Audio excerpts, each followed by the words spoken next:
Olá, estou de volta para falar sobre experiências em saúde bucal no SUS. Me chamo Gabriele, sou cirurgiã dentista e residente do programa de residência multiprofissional em saúde da família, e eu estou aqui cumprindo carga horária de docência. A professora Bruna é a nossa preceptora da residência, a gente está aqui cumprindo a carga horária de docência na disciplina dela, de odontologia social, juntamente com o Diego e o Eric.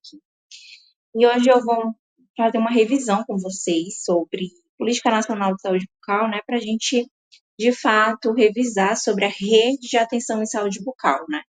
Vocês já devem ter visto sobre isso nos outros módulos, né, da disciplina.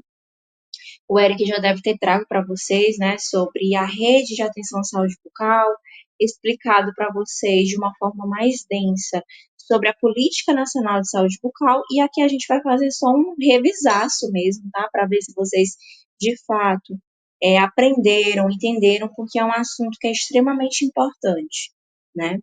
E eu vou trazer, juntamente com isso, né, no caso, eu vou contextualizar o serviço de odontologia dentro da rede de atenção à saúde, e eu vou trazer experiências minhas dentro, né, dessa atenção de saúde bucal no Sistema Único de Saúde. No caso, como eu estou na residência de saúde da família, eu tenho experiência apenas na atenção primária à saúde, e eu vou trazer essa experiência para vocês, tá? Mas contextualizando, eu trago para vocês, né, uma revisão sobre Política Nacional de Saúde Bucal, né?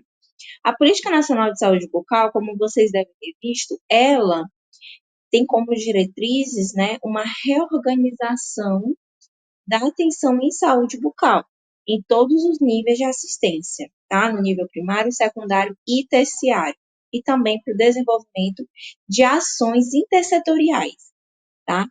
Tendo o conceito de cuidado como o eixo de reorientação desse modelo, respondendo a uma concepção que ela não é apenas mais centrada à assistência aos doentes, tá?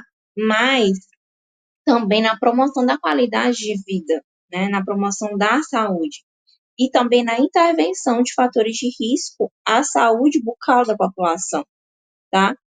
Incorporando ações programáticas de uma forma mais abrangente, tá? Então, é uma política que ela vem trazendo, né, essa concepção de uma assistência à saúde bucal da população, não só quando a doença ela já está instalada.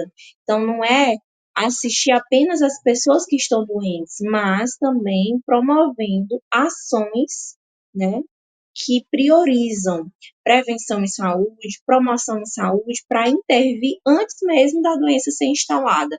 E, na verdade, essa é a prioridade, né,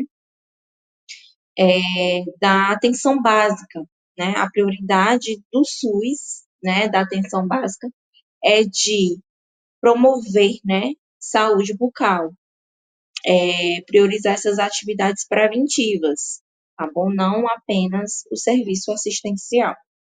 E aí, dentro da rede de atenção à saúde bucal, né, a gente tem nos três níveis de atenção, a gente tem a atenção básica à saúde, no primeiro nível de assistência. No segundo nível de assistência, nós temos a atenção especializada ambulatorial à saúde, que é a média complexidade. E no nível terciário, a gente tem a atenção especializada hospitalar à saúde, que é a alta complexidade, tá? Tá no nível terciário. O que a gente tem de diferença entre esses três níveis é a densidade tecnológica, né? Por quê? Cada nível desse é importante, não tem um que seja mais importante que o outro, tá bom? Todos os três são muito importantes. A diferença entre eles é a densidade tecnológica, porque na atenção especializada, a densidade tecnológica é maior do que na atenção básica. E na atenção especializada hospitalar, a gente tem uma densidade tecnológica que é maior do que a atenção especializada, que está ali no segundo nível de atenção, tá? E com relação aos pontos de atenção, a atenção básica à saúde, ela está concentrada ali nas unidades básicas de saúde. Então, lá na unidade básica de saúde, a gente vai ter ali um serviço de porta aberta, né? Que é ali a atenção primária à saúde. A atenção especializada ambulatorial à saúde são centros de especialidades odontológicas, tá? Também tem um serviço especializado de saúde bucal, que também foi implantado aí pelo Ministério da Saúde, para municípios que têm menos de 20 mil habitantes, tá? E tem atenção especializada hospitalar à saúde os hospitais, né? Que preferencialmente atendem, né, pacientes com necessidade especial que necessitam realizar anestesia geral, sedação, né, para possibilitar o atendimento desses pacientes, e pacientes oncológicos, né, necessitando de quimioterapia, radioterapia, e também tem a rede de urgência e emergência também, em que o paciente ele pode ser atendido no hospital e aí a porta aberta para esses pacientes. E é com relação à área de abrangência, né, qual é a população que é assistida por cada nível desse. Na atenção básica, a gente tem a microárea. Na atenção especializada à saúde, a gente tem uma microrregião que é assistida, né? E os hospitais, a gente tem uma macro-região que é assistida. E aí, eu coloquei aqui para vocês essa portaria que ela é nova. Ela foi instituída ano passado, né? A portaria GMMS número 6.213 de 2024. Ela foi uma portaria que instituiu a rede de atenção à saúde bucal, tá? Então, assim, é uma portaria bem pequena, recomendo a leitura dela completa, inclusive disponibilizei para vocês lá no final dos slides, tá bom? Para vocês lerem, porque é muito importante. Lá fala sobre os princípios, as diretrizes, um assunto que pode cair provavelmente em concurso, né, e nas provas. Então, assim, não deixem de ler, é muito importante. Trouxe aqui para vocês o que é que compõe, né, a rede de atenção à saúde bucal. A gente tem a atenção primária à saúde, né? A atenção especializada ambulatorial, que é o Centro de Especialidade Odontológica, Serviço Especializado de Saúde Bucal. Temos a atenção especializada ambulatorial hospitalar, né? A atenção hospitalar, a urgência e emergência. E temos outros serviços de apoio logístico, diagnóstico e terapêutico. Aí eu vou mostrar agora para vocês sobre essa rede, né? Mostrando cada ponto de atenção à saúde bucal para vocês entenderem, visualizarem de uma melhor forma. Então, Brasil Sorridente, né, que também é conhecido como Política Nacional de Saúde Bucal, ele de fato contribuiu para uma melhora na saúde bucal dos brasileiros, né? A gente consegue visualizar isso quando a gente compara os resultados do SB Brasil 2003 e o de 2020, que foi o mais atual, né? Quando a gente compara, a gente vê a diferença, né? A evolução com relação à cárie dentária, né? A prevalência da cárie dentária e também de pacientes desdentados, né? Porque antigamente era normal, né? Não havia essas ações de promoção em saúde bucal, então era normal arrancar o dente. Hoje os brasileiros eles já têm uma concepção mais diferente, exatamente por conta da disseminação das ações, né, de promoção de saúde bucal. Então, a gente vê essa melhora significativa, né, mesmo que a cárie dentária, ela continue sendo prevalente, porque é uma doença erradicável, a gente tem visto essa evolução, exatamente porque com a implantação e a criação do Brasil Sorridente, os brasileiros, eles têm agora um acesso é, ao serviço odontológico de forma gratuita pelo Sistema Único de Saúde. Então, a gente tem visto isso, né? E esses serviços, eles são ofertados é, pela unidade de saúde da família ou unidade de saúde ou unidade básica de saúde, né? Que fica lá no nível da atenção primária à saúde, tá? Que é porta aberta. Então, é o primeiro atendimento que o indivíduo ele recebe é lá na unidade básica de saúde, em que o indivíduo ele vai ser acolhido, vai ser realizado o primeiro atendimento, e lá na unidade básica de saúde, conforme o que está estabelecido na Política Nacional de Atenção Básica, lá deve ser resolvido 80% dos problemas de saúde. Então, assim, a maior parte dos problemas de saúde que o indivíduo ele tiver tem que ser resolvido lá na unidade básica de saúde, na atenção primária, tá? E aí, o que não puder ser resolvido lá por conta de uma necessidade, de uma densidade tecnológica maior, né? Pacientes, por exemplo, com necessidade especial, que você utilizando o manejo, não é possível realizar o atendimento desse paciente. Pacientes oncológicos, né, em que a gente identificou ali uma lesão na boca, uma lesão suspeita, né, que foi até possível realizar biópsia e a gente identificou que ali já é, de fato, um carcinoma, a gente tem que também referenciar esses pacientes. Então, assim, quando não é possível também realizar atendimento de pacientes que necessitam de tratamento endodôntico, pacientes que necessitam de prótese dentária e não é possível realizar também lá na unidade básica de saúde, e outros serviços especializados, a gente referencia esses pacientes para o Centro de Especialidades Odontológicas, tá? Que é um serviço especializado. Lá a gente vai ter o tratamento de casos mais complexos, encaminhados pela unidade de saúde da família ou unidade odontológica móvel. Da mesma forma, na unidade odontológica móvel também, que é um serviço de porta aberta, né? Em que é direcionado para as pessoas, né, que residem em áreas mais vulneráveis, né? E a gente tem um laboratório regional de prótese dentária, que ele dá um suporte tanto para a unidade de saúde da família, quanto para o centro de especialidade odontológica, tá? Lá é realizada a confecção de próteses, então ele dá esse apoio técnico, tá? Para a unidade de saúde da família e para o CEL. Então, lá no Centro de Especialidade Odontológica é realizado esse serviço mais especializado, né? Que a gente vai ter as especialidades na área da odontologia. Vamos ter profissionais especializados que podem aí possibilitar o atendimento desses pacientes e que não foi possível realizar o atendimento na unidade de saúde da família. Só que esse paciente, ele vai, após a finalização do tratamento no CEL, ele vai ter que ser contra-referenciado para a unidade de saúde da família, ele vai ter que voltar, tá?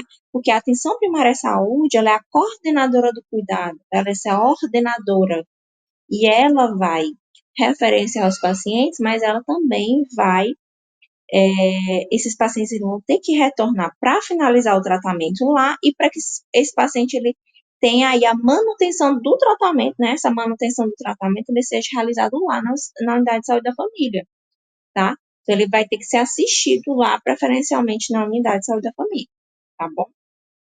E aí, o hospital, ele é um serviço que é mais especializado, né?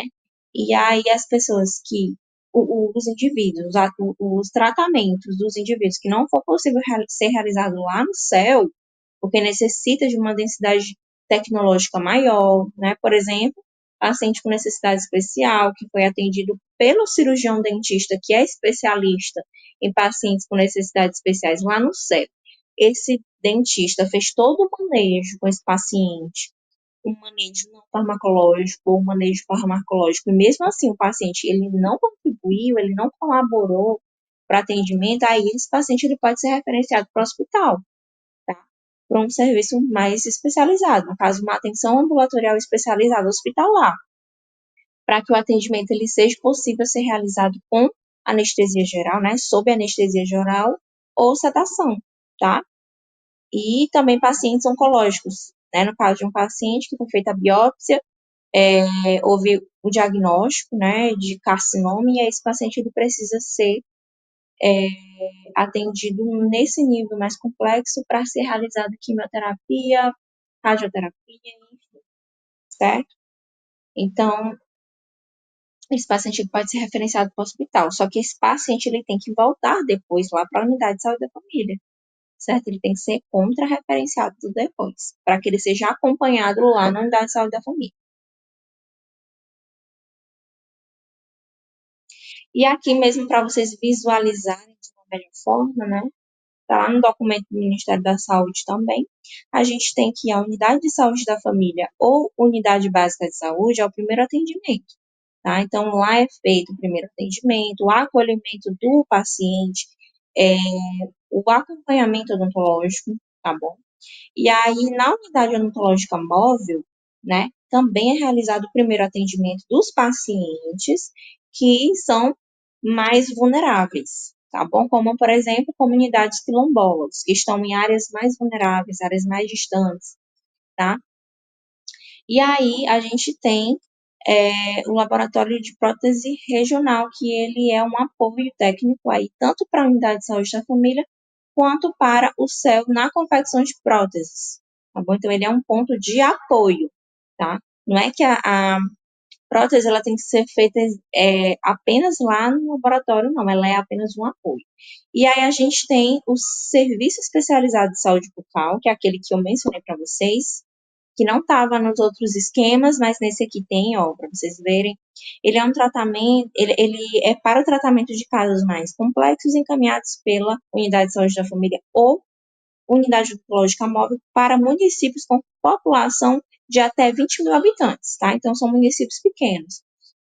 E a gente tem o CEL, né, o Centro de Especialidades em Saúde, que ele é para o tratamento também de casos mais complexos aí, encaminhados pela Unidade de Saúde da Família, Unidade Básica de Saúde ou Unidade Oncológica Móvel.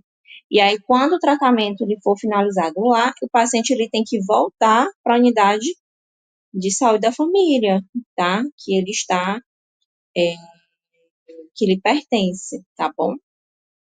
E aí, para que o tratamento dele seja mantido por lá, ele seja acompanhado por lá.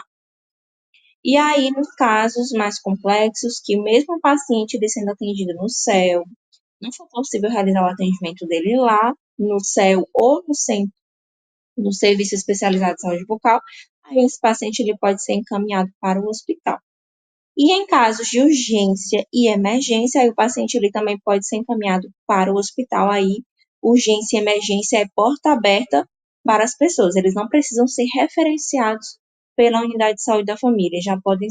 Eles já podem diretamente receber o serviço, porque é urgência e emergência. Então, aqui a gente tem as ações da Política Nacional de Saúde Bucal, mas só para relembrar, a gente tem as ações de promoção e proteção de saúde, né? Aqui foram ações instituídas por essa política, tá? Ações de promoção e proteção de saúde, a gente tem a floretação das águas, nós temos educação em saúde, higiene bucal supervisionada, aplicação tópica de fogo. E a gente tem as ações de recuperação e as ações de reabilitação. As ações de recuperação seriam, no caso aí, do diagnóstico, né, do tratamento, das doenças, né, bucais aí que foram diagnosticadas. E as ações de reabilitação é quando o indivíduo ele já tem, de fato, perdido ali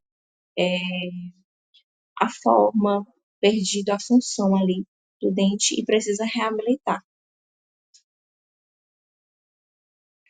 E as ações educativas e preventivas que pode ser realizadas a nível individual, a nível coletivo, né? A nível individual, pode ser realizada no consultório odontológico, nas visitas domiciliares, né?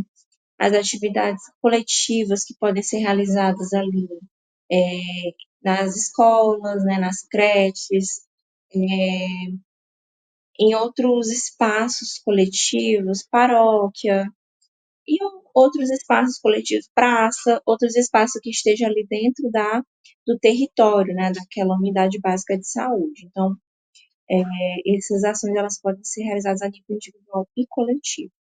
Essas promoções de saúde bucal elas estão inseridas no conceito amplo de saúde, porque quando a gente realiza essas atividades educativas e preventivas, a gente tem que considerar todos os determinantes sociais, né, que estão ali relacionados ao desenvolvimento daquela doença. A gente tem que ver todos esses determinantes relacionados ao processo de saúde para que a gente faça aquela atividade coletiva. Então, nessa atividade, a gente vai, de fato, educar as pessoas. Nós vamos levar para elas quais são os fatores de risco da doença, e dessa forma a gente consegue desenvolver a autonomia dessas pessoas no cuidado com a sua saúde, tá? Promovendo de fato esse autocuidado, porque quando a gente fala que as pessoas elas estão adoecendo, do que elas estão adoecendo, por que que elas estão adoecendo e como elas adoecem, elas de fato aprendem como elas podem estar prevenindo essas doenças. Então a gente pode realizar essas atividades educativas e preventivas, falando sobre o que adoece, e até mesmo a gente pode estar fazendo aí avaliações odontológicas, né? e indicando aonde ela pode estar encontrando o serviço ali dentro da rede de atenção para que ela seja atendida e seja realizado o diagnóstico precoce, o tratamento imediato, no caso, por exemplo, de caso em que ela já esteja adoecida, a doença ela já esteja presente, para evitar aí um tratamento mais invasivo, para evitar a reabilitação. Então, quando a gente faz isso, a gente promove o autocuidado, promove a autonomia desses indivíduos com a sua saúde. E aí, como eu já tinha até falado para vocês na nossa aula de promoção em saúde bucal, eu mostrei para vocês que quando a gente for realizar uma atividade educativa, a gente tem que fazer todo o planejamento, né? Considerando os determinantes sociais, considerando do que aquela população ela está adoecendo, né? De fato, conhecer aquela população em que a gente vai realizar atividade educativa, né? Porque é importante que quando a gente for fazer essas atividades, a gente fale sobre uma doença que esteja presente naquela população, tá? Porque elas vão até mesmo prestar mais atenção, nós vamos promover de fato uma educação eficiente, tá? Falando, indo bem no ponto mesmo, né? Digamos assim, para que a gente promova uma saúde direcionada, né? Para o que aquelas pessoas mais estão adoecendo, né? Então, assim, quando a gente for fazer essas atividades educativas, fazer o planejamento e fazer por linhas de cuidado e por condições de vida, tá? E aqui está instituído, né, foi estabelecido lá pela Política Nacional de Saúde Bucal que essa ampliação do acesso ela tem que ser por linhas de cuidado e por condições de vida. Por linhas de cuidado seria prever reconhecimento das especificidades que são próprias da idade, podendo ser trabalhado como saúde da criança, saúde do adolescente, saúde do adulto e saúde do idoso. Por condições de vida seria uma atenção voltada para a condição do paciente, compreendendo aí a saúde da mulher, a saúde do trabalhador, portadores de necessidades especiais, hipertensos, diabéticos, dentre outros, tá? Então, quando a gente for fazer essas atividades, a gente tem que considerar, a gente identificar o perfil dessa população, do que essa população ela está adoecendo mais, né, para que a gente possa promover aí, de fato, uma educação eficiente, uma promoção de saúde bucal eficiente. E aqui eu mostro para vocês, aqui, só para a gente, de fato, revisar, né, Política Nacional de Saúde Bucal, Política Nacional de Atenção Básica, as equipes, né, que são, que compõem aí a atenção básica, que é o que a gente vai falar, que é um caso eu vou já mostrar para vocês minha vivência dentro da atenção básica. Nós temos uma equipe multiprofissional, que ela é composta prioritariamente, né, pelo médico generalista, ou especialista em saúde da família, pelo enfermeiro, que é generalista ou especialista em saúde da família, o auxiliar ou técnico de enfermagem, os agentes comunitários de saúde, e a gente tem a composição que ela não é básica da estratégia de saúde da família, mas que ela pode também ser acrescentada, que é a equipe de saúde bucal. Cirurgião dentista, auxiliar de saúde bucal ou técnico de saúde bucal. Tá? E aí tem as modalidades, que eu não vou mostrar aqui para vocês, vocês também já devem ter visto, mas essa é a composição também. A composição mínima é médico, enfermeiro, auxiliar técnico de enfermagem e agente comunitário de saúde. E o que pode ser acrescentada é a equipe de saúde bucal. E aí, por que eu quis mostrar para vocês sobre a equipe, né? Porque, assim, quando formos fazer atividades educativas, é muito importante que haja também a presença de todas essas equipes, tá? Vamos fazer uma atividade bem mais abrangente, uma promoção em saúde local que envolva não apenas o dentista, mas envolva o médico, o enfermeiro, e até mesmo ali dentro do processo de trabalho, né, desses profissionais, há sempre a necessidade de ouvir o outro profissional, né? É o que se chama de clínica ampliada, atendimento compartilhado, para que haja essa troca de saber, né? Digamos, por exemplo, o atendimento de um paciente com necessidade especial, um paciente que faz uso de medicação contínua, um paciente que ele está com uma doença sistêmica e está descompensado. E a gente precisa falar com o médico desse paciente para falar sobre a medicação, falar se é possível realizar o atendimento daquele paciente, um atendimento letivo, ou se tem que adiar o atendimento. Então, assim, é muito importante haver essa troca de informações entre os profissionais. E tem também as equipes EMUTs, né? E no caso da residência em saúde da família, como é uma equipe multiprofissional, é como se a gente tivesse uma equipe multi, porque a gente tem aí a atuação de fisioterapeuta, de profissional de educação física, nutricionista, psicólogo, assistente social, então a gente tem uma equipe multi, né, que trabalha junto, a gente trabalha junto. Então, assim, tem uns dias em que a gente trabalha por categoria, né, cada um ali na sua categoria, no seu atendimento ambulatorial, dentro da atenção primária, e tem os dias em que a gente trabalha junto, realizando atividade educativa, promoção de saúde, e é muito importante haver, de fato, aí, essa integração, essa interdisciplinariedade entre os profissionais, isso até enriquece o saber. Então, para não ficar tão extensa essa aula e eu, de fato, conseguir salvar, eu vou dividir em duas partes. Essa aqui é a parte um e eu vou já gravar também, disponibilizar a parte 2 para vocês.